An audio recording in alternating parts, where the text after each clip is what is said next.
America कोई छोटी शक्ति नहीं है और उसको अगर झटका दे दे रहा है ईरान, तो ये बड़ी बात है और इसका सीधा-सीधा मतलब है कि कहीं और से सपोर्ट मिल रही है। नमस्कार दोस्तों, कैसे हैं आप लोग। उम्मीद है आप सभी अच्छे होंगे। दुनिया भर में हड़कंप मचा हुआ है और ट्रंप क्या बैकफुट पर आ गए हैं, क्योंकि उन्होंने मदद मांगी थी और अपनों ने ही उनको दगा दे दिया। अब इस बात पर हंगामा मचा हुआ है, हर तरफ चर्चाएं हो रही हैं। चर्चा बेंजामिन नेतन्याहू की हत्या किए जाने, उनको मारे जाने की खबरों को लेकर भी हो रही है। तमाम अफवाहें फैल रही हैं। इन अफवाहों का सच क्या है ये भी जानेंगे, इस पर भी बातचीत करेंगे। केपी मलिक जी वरिष्ठ हमारे साथ जुड़े हैं। सर, बहुत बहुत स्वागत है आपका। धन्यवाद हिमांशु जी, आपके दर्शकों को भी, आपको भी, और आप एक पुत्री के पिता बने, आपको भी बहुत बहुत शुभकामनाएं। आपके घर में लक्ष्मी आ गई है, मैं आपको विशेष बधाई देता हूं। Thank you sir. Sir, state of Hormuz में जिस तरह से गतिरोध चल रहा है, हालांकि हमारे 2 शिप निकल आए हैं। ट्रंप जो है मदद मांग रहे थे, लेकिन ट्रंप को मदद मिली नहीं। अब अमेरिका को कहीं से मदद मिल नहीं रही है। ईरान जिस तरह से अपने सुप्रीम लीडर को खोने के बाद भी जिस तरह से अपनी ताकत का इजहार जो है हर जगह कर रहा है, सब कोई देख रहा है ईरान किस तरह से स्टैंड ले रहा है। तो इस वक्त क्या युद्ध की स्थिति चल रही है और ट्रंप क्या पिछड़ रहे हैं इस युद्ध में? हिमांशु जी देखिए, अगर आप ये देखें, ईरान को बहुत हल्के में अमेरिका और इजराइल ले रहे थे और इनको ये अंदाजा नहीं था कि लड़ाई इतनी लंबी और इस स्तर पे चली जाएगी। उनको लगता था कि जैसे उन्होंने वेनेजुएला को कंट्रोल कर लिया था, उनको लगता था कि हम युद्ध का घोषणा करेंगे या 2-4 कुछ शुरू करेंगे, बम बम पटकाएंगे, मिसाइल छोड़ेंगे और ईरान घबरा जाएगा। जबकि इसमें ईरान की गलती हमें कहीं से कहीं तक नहीं दिखाई देती है। अभी तो इनके बीच में वार्तालाप चल रहा था और 2 दिन बाद फिर इनकी जो है बैठक होने वाली थी और बैठक में काफी हद तक इनकी जो सहमति थी ईरान की तरफ से, उसके बावजूद इन लोगों ने युद्ध कर दिया। ये लड़ाई कहीं ना कहीं तेल के आधिपत्य की लड़ाई थी, जिसमें अमेरिका चाहता था कि वो तेल पे कब्जा करे। और दूसरा, जिस प्रकार से डॉलर की लड़ाई चल रही है, वो भी कहीं ना कहीं एंगल मेन ये था, उसमें अमेरिका कहीं ना कहीं घिरता हुआ नजर आ रहा है।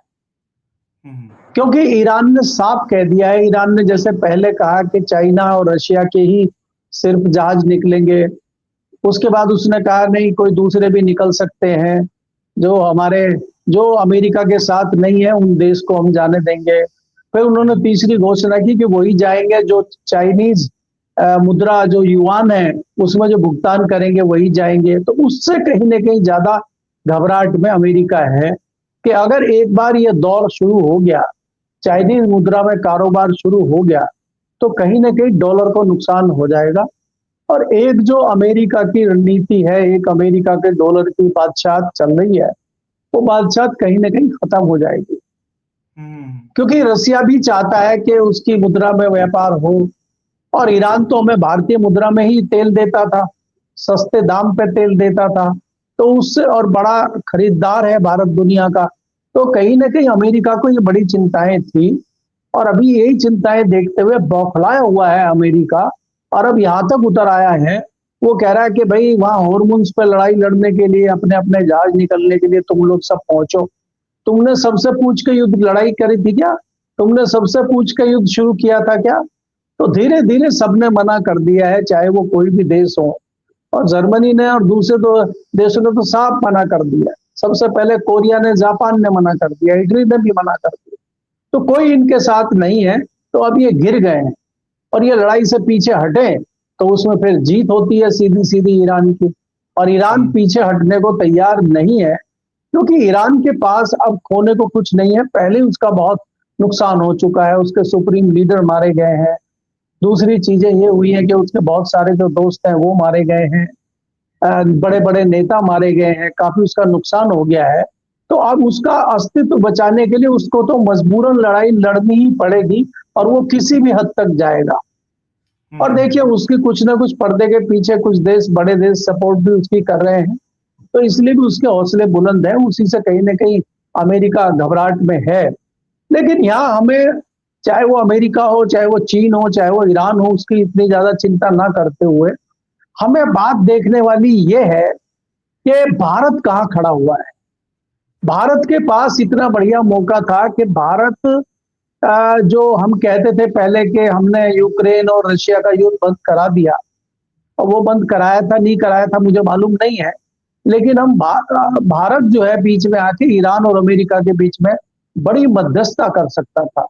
इजराइल के ईरान के बीच में बड़ी मध्यस्थता भारत कर सकता था, क्योंकि भारत का एक विशेष स्थान है यहाँ पे बीच में दोनों के, और हमारे रिश्ते ईरान से बहुत बढ़िया है, बहुत पुराने हैं, और ईरान हमारी बातें मानता रहा है। आज भले ही भाजपा की सरकार, मोदी सरकार कुछ भी कहे, मोदी जी भी गए थे, खामनेई से मिले थे, और वहां पे भी उन्होंने बड़ी बड़ी बातें करी थी। उसके बाद क्या हुआ हमें नहीं पता है, लेकिन आज भी ईरान हमारी बात मानता है। और ईरान आज भी देखिए, हमारे विदेश मंत्री की और ईरान के विदेश मंत्री की लगातार बातचीत हो रही है, और हमारे जो एलपीजी के जहाज हैं वो धीरे धीरे छोड़ भी रहे हैं। तो कहीं ना कहीं मुझे लगता है भारत का रिगार्ड ईरान के दिमाग पे है, और हमारे साथ उनके इतने तल्ख रिश्ते नहीं है, जबकि इतनी बड़ी बड़ी घटनाएं हो गई है। उनका जो जलपोत था वो हमारी यहाँ पे आया हुआ था और एक कार्यक्रम से हिस्सा लेके वापस जा रहा था, और अमेरिका ने उस पर निशाना साध के उसको डुबो दिया, और उसमें जो है सैकड़ों की संख्या में सैनिक मारे गए, निहत्थे सैनिक मारे गए।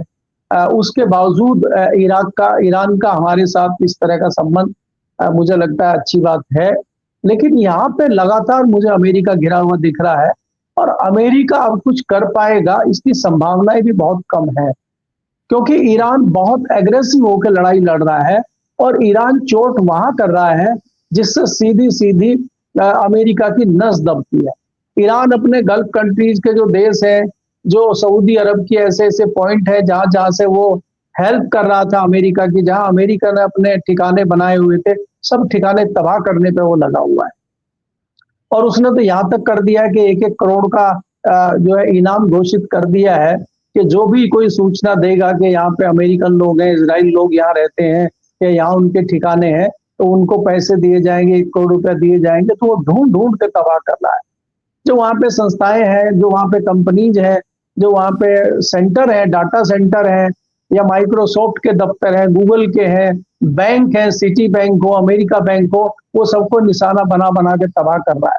दुबई में जो पहले अंदाजा ये था कि दुबई में कुछ नहीं होगा, दुबई में बहुत भयंकर नुकसान हो रहा है। एयरपोर्ट पे जब देखे आग लगी हुई है, वहां कई बिल्डिंगों को निशाना बनाया जा रहा है। तो ये जताता है कि अमेरिका बैकफुट पे है कहीं न कहीं, और ईरान बहुत ही रणनीतिक और राजनीतिक और जो है स्थिति को देखते हुए युद्ध लड़ रहा है। जी। अच्छा, युद्ध की शुरुआत हुई थी इजराइल से। इजराइल के पीएम हैं बेंजामिन नेतन्याहू। अब नेतन्याहू को लेकर तमाम दावे जो है सोशल मीडिया पर पिछले कुछ दिनों से किए गए हैं। उनकी जो वीडियोस जो वो पोस्ट कर रहे हैं, उनको कोई डीप फेक बता रहा है, कोई कह रहा है ये बॉडी डबल है, तमाम चीजें हैं। तो ये जो सोशल मीडिया पर ये अफवाहें फैल रही हैं या दावे जो किए जा रहे हैं, उनका कितना असर आप युद्ध पे देख रहे हैं? क्योंकि हमने कुछ दिन पहले मतलब वीडियो देखी थी जिसमें टॉम क्रूज और ब्रैड पिट, जो हॉलीवुड के बहुत बड़े एक्टर हैं, वो आपस में लड़ाई कर रहे थे। वो एआई वीडियो थी, लेकिन उसे देखकर नहीं लग रहा था कि वो एआई वीडियो है। तो इस दौर में जहां पर एआई इतना हावी होता हुआ, इतना डीप फेक वीडियोस बन रही हैं, वहां पर बेंजामिन नेतन्याहू को लेकर अगर ऐसे दावे किए जा रहे हैं, तो फिर अपने आप में ये युद्ध मानसिक तौर पर कहां पहुंच रहा है? देखिए हिमांशु, अगर आप ये देखें, इस तरह की चीजें ये होती है कि कंफ्यूज किया जाए एक दूसरे को, कंफ्यूजन में आके थोड़े हौसले उनके पस्त हों। अब जैसे आप देखें कि पहले दिन ही हमने ये देखा था कि युद्ध का मतलब पहला दिन था, रात को ये हुआ कि भाई ईरान के जो सुप्रीम लीडर थे खामनेई, उनको मार गिराया है अमेरिका ने, और अमेरिका ने बड़ा दावा किया। लेकिन खंडन इराक की तरफ से भी, ईरान की तरफ से भी नहीं हुआ, और ईरान ने भी एक हिसाब से मान लिया कि हाँ खामनेई मारे गए। लेकिन संशय हमें इस बात पे होता है कि अमेरिका तो ढोल पीटता है हर चीज का। अगर हम देखें, चाहे वो इराक के राष्ट्रपति सद्दाम हुसैन की बात हो, चाहे वो दूसरे लोगों की बात हो जिनको भी मारता है, तो वो तो खूब एक एक चीज मीडिया पे दिखाता है, एक एक वीडियो प्रसारित करता है।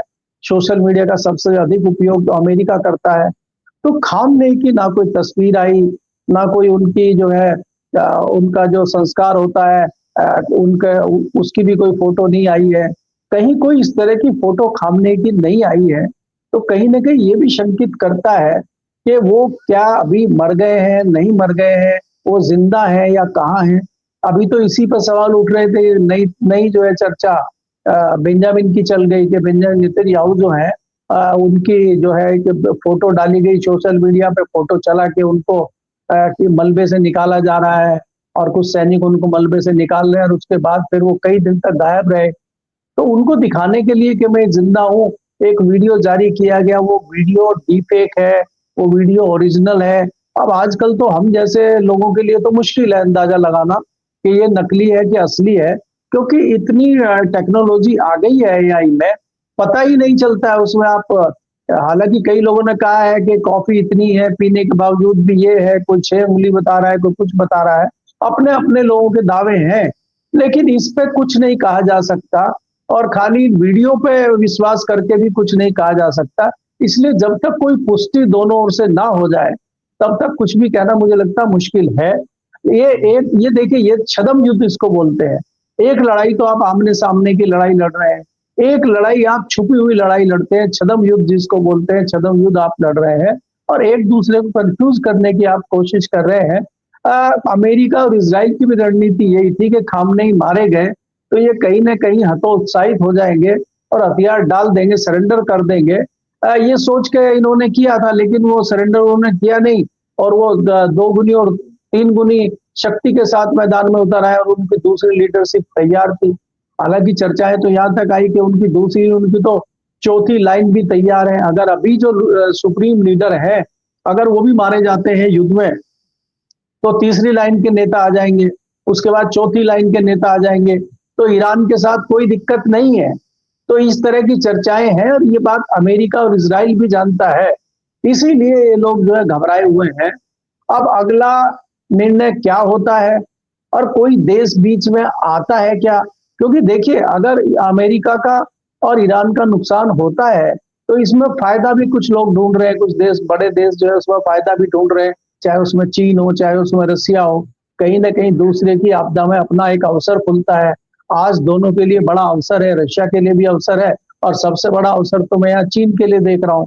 और चीन पर्दे के पीछे जो है ईरान की मदद भी कर रहा है। वो इसीलिए कर रहा है कि अगर अमेरिका कमजोर पड़ता है तो चीन कहीं ना कहीं स्ट्रांग होकर उभरेगा और चीन के जो हथियार हैं उनको प्रयोग किया जा रहा है, तो उनकी हेलो टेस्टिंग भी हो रही है कि हमारे हथियार भी यूज हो रहे हैं। दूसरा क्या है कि रिश्ते भी मधुर और प्रगाढ़ हो रहे हैं, और अगर आप ये युआन में तेल बेचने लगेंगे तो फिर जो है उनकी मुद्रा भी मजबूत हो जाएगी। तो बहुत सारे फायदे देखते हुए देश भी अपने फायदे के लिए चुपचाप पर्दे के पीछे से हेल्प ईरान की कर रहे हैं। हालांकि खुल के नहीं है, लेकिन ये चीजें तो सबको पता ही है कि कहाँ से सहायता आ रही है। नहीं तो अकेला ईरान भी इतनी बड़ी लड़ाई कर लेगा, इस पर भी थोड़ा हम लोगों को संशय है। लेकिन ईरान इतने तगड़े से लड़ाई लड़ रहा है अमेरिका और इजराइल के साथ। अमेरिका कोई छोटी शक्ति नहीं है और उसको अगर झटका दे रहा है ईरान, तो ये बड़ी बात है और इसका सीधा सीधा मतलब है कि कहीं और से सपोर्ट मिल रही है। जी, बहुत बहुत शुक्रिया सर, हमारे साथ बातचीत करने के लिए, तमाम जानकारी साझा करने के लिए बहुत बहुत धन्यवाद। हमारे दर्शक किस तरह से देख रहे हैं इस तस्वीर को, जहां पर अमेरिका और ईरान आपस में भिड़ रहे हैं, लेकिन अफवाहों का बाजार भी इजराइल के पीएम को लेकर गर्म है। तो ऐसे में ट्रंप को तो ना सुनने को मिल गया है, लेकिन अब ये युद्ध किस तरफ जा रहा है, आपके नजरिए से क्या है, कमेंट करके जरूर बताइएगा। इस वीडियो को लाइक करना, शेयर करना मत भूलिएगा। हमारे चैनल को सब्सक्राइब नहीं किया तो वो भी जरूर कीजिएगा। आप हमें सहयोग भी कर सकते हैं ज्वाइन बटन पर क्लिक करके। बहुत बहुत धन्यवाद।